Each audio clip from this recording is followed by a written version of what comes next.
Hi all, welcome back to my channel. ಇವತ್ತಿನ recipe ಬಗ್ಗೆ ಹೇಳೋದಾದರೆ ತುಂಬಾ ಈಸಿಯಾಗಿ ಮನೆಯಲ್ಲೇ ನಾವು ಎಗ್ ಕರಿನ ಮಾಡ್ಕೊಬಹುದು. ಹಾಗೆಯೇ ಸಿಂಪಲ್ ಆಗಿರೋ ಇಂಗ್ರೀಡಿಯೆಂಟ್ಸ್ನ ಬಳಸಿದ್ದೀನಿ. ಹಾಗಿದ್ರೆ ಬನ್ನಿ ರೆಸಿಪಿನ ಸ್ಟಾರ್ಟ್ ಮಾಡೋಣ. ಮೊದಲಿಗೆ ಒಂದು ಕಡಾಯಿನ ತಗೊಂಡಿದ್ದೀನಿ. ಅದಕ್ಕೆ 4 ಸ್ಪೂನ್ ಆಗುವಷ್ಟು ಆಯಿಲ್ನ ಸೇರಿಸ್ಕೊತಾ ಇದ್ದೀನಿ. ಸ್ವಲ್ಪ ಆಯಿಲ್ ಬಿಸಿ ಆದಮೇಲೆ ನಾನಿಲ್ಲಿ ಕಟ್ ಮಾಡಿರುವಂತಹ ಈರುಳ್ಳಿನೂ ಕೂಡ ಸೇರಿಸ್ಕೊತಾ ಇದ್ದೀನಿ. ಹಾಗೆಯೇ ನಾನಿಲ್ಲಿ 1 ಟೊಮೆಟೊ ಕೂಡ ಬಳಸ್ತಾ ಇದ್ದೀನಿ. ನಂತರ ನಾನಿಲ್ಲಿ ಮನೆಯಲ್ಲಿರುವಂತಹ ಮಸಾಲೆ ಪದಾರ್ಥಗಳನ್ನು ಬಳಸ್ಕೊಳ್ಳಿ. ನಾನಿಲ್ಲಿ ಚಕ್ಕೆ, ಲವಂಗ ಹಾಗೆಯೇ ಕಾಳು ಮೆಣಸು ಕೂಡ ಸೇರಿಸ್ಕೊಂಡೆ. ಲಾಸ್ಟಲ್ಲಿ ನಾನು ಇದಕ್ಕೆ ಸ್ವಲ್ಪ ಕೊತ್ತಂಬರಿ ಸೊಪ್ಪನ್ನು ಕೂಡ ಸೇರಿಸ್ಕೊಂಡು ಇದನ್ನು 1-2 ನಿಮಿಷ ನಾವಿಲ್ಲಿ ಫ್ರೈ ಮಾಡ್ಕೊಬೇಕಾಗತ್ತೆ.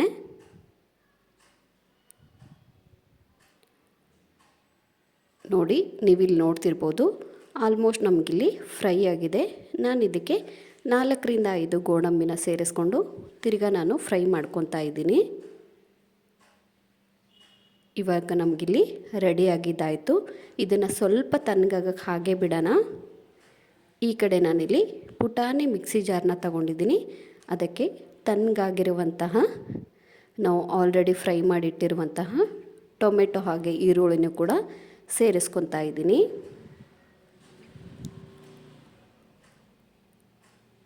ಇವಾಗ ನಾವಿಲ್ಲಿ ಸ್ವಲ್ಪ ನೀರನ್ನು ಕೂಡ ಸೇರಿಸ್ಕೊಂಡು ನಾವಿಲ್ಲಿ ಮಸಾಲೆನ ರೆಡಿ ಮಾಡ್ಕೊಳ್ಳೋಣ.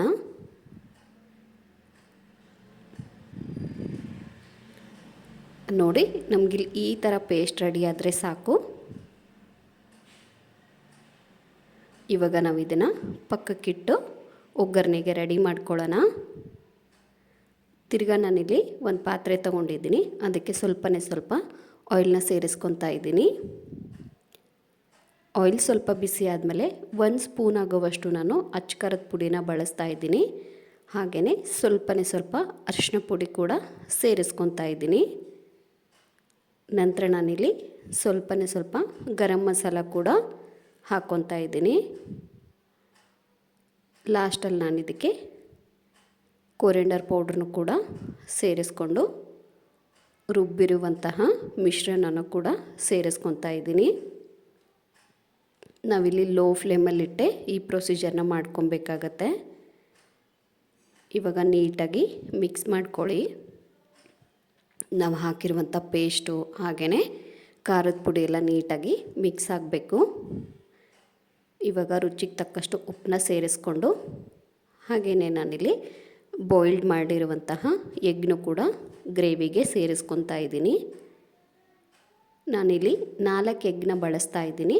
ನೀವು ಕ್ವಾಂಟಿಟಿಗೆ ತಕ್ಕಂತೆ ಎಗ್ನ ಸೇರಿಸ್ಕೊಬಹುದು. ಇವಾಗ ನಾವು ಇದನ್ನು ನೀಟಾಗಿ ಮಿಕ್ಸ್ ಮಾಡ್ಕೊಳ್ಳೋಣ. ನಾವು ಹಾಕಿರುವಂಥ ಮಸಾಲೆ ಎಲ್ಲ ಎಗ್ಗಿಗೆ ನೀಟಾಗಿ ಮೆತ್ಕೊಬೇಕು. ಇವಾಗ ನಾನು 1.5 ಗ್ಲಾಸ್ ಆಗುವಷ್ಟು ನೀರನ್ನ ಬಳಸ್ತಾ ಇದ್ದೀನಿ.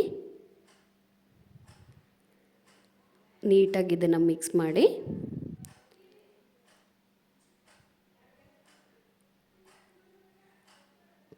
ಒಂದು 2 ನಿಮಿಷ ಇದನ್ನು ಹಾಗೆ ಬೇಯಿಸ್ಕೊಳ್ಳೋಣ.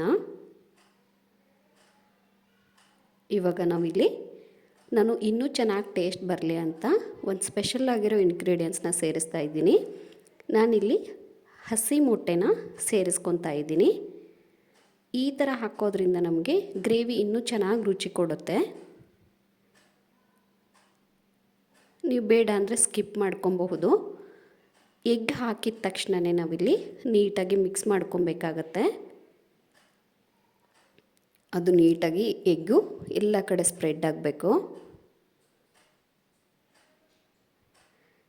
ನಂತರ ನಾವು ಇದನ್ನು ಕ್ಲೋಸ್ ಮಾಡಿ ಇನ್ನೂ 1-2 ನಿಮಿಷ ನೀಟಾಗಿ ಬೇಯಿಸಿದರೆ ನಮಗಿಲ್ಲಿ ಎಗ್ ಕರಿ ರೆಡಿ ಆಗುತ್ತೆ. ನೀವು ಇದನ್ನು ಸರ್ವ್ ಕೂಡ ಮಾಡ್ಕೊಬಹುದು. ಮುದ್ದೆಗೆ ಹಾಗೆ ಚಪಾತಿಗೆ ಅನ್ನಕ್ಕೂ ಕೂಡ ಬೆಸ್ಟ್ ಕಾಂಬಿನೇಷನ್ ಅಂತ ಹೇಳ್ಬೋದು. ಸೊ ನೋಡಿದ್ರಲ್ಲ ಫ್ರೆಂಡ್ಸ್, ಎಷ್ಟೊಂದು ಈಸಿಯಾಗಿ ನಾವು ಎಗ್ ಕರಿನ ಮನೆಯಲ್ಲೇ ಮಾಡೋದು ಅಂತ. ಹಾಗಿದ್ರೆ ಇವಾಗಲೇ ಹೋಗಿ ರೆಸಿಪಿನ ಟ್ರೈ ಮಾಡಿ ಹೇಗಿತ್ತು ಅಂತ ಕಮೆಂಟ್ ಸೆಕ್ಷನಲ್ಲಿ ಕಮೆಂಟ್ ಹಾಕೋದನ್ನು ಮರಿಬೇಡಿ. ಇದೇ ಥರ ನನ್ನ ವಿಡಿಯೋಗೆ ಸಪೋರ್ಟ್ ಮಾಡ್ತಾಯಿರಿ. And thank you for watching.